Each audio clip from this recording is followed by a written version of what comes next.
Jerome, Epistola ad Innocentium Presbyterum, Episode 8.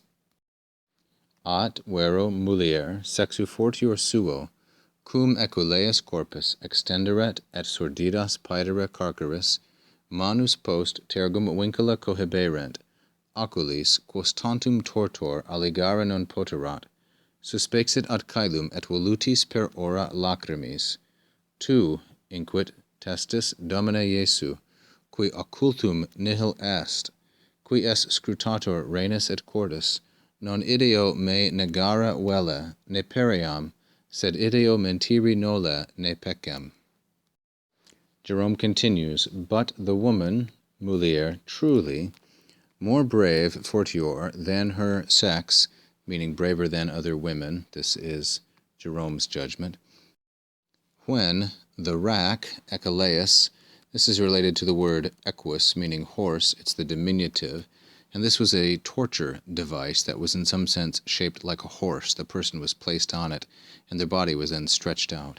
When the rack was stretching out, extenderet, her body, corpus, and when the chains, vincula, were restraining her sordidas manus, her hands behind her back, post tergum, her hands that were soiled, sordidas, or ruined by the filth of the prison.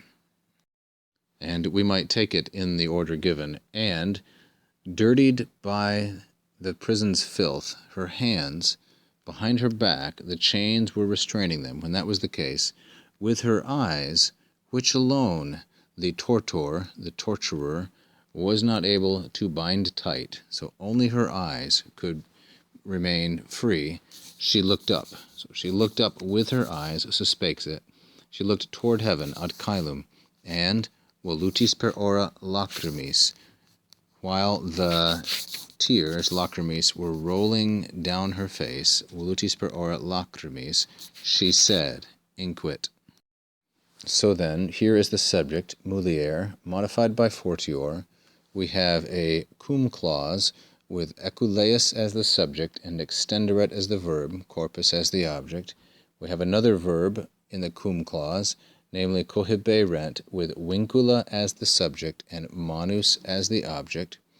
Then we have oculis here, which is an ablative of means, and we have a relative clause, quos through poterat, describing the oculis. Then finally we have the main verb, suspexit.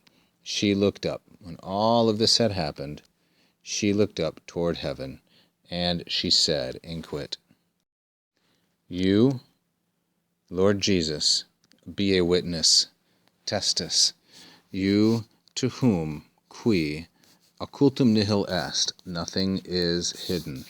Be a witness, O Lord Jesus, qui es, you who are, the scrutator, the searcher, both of the heart and of the mind, we would say.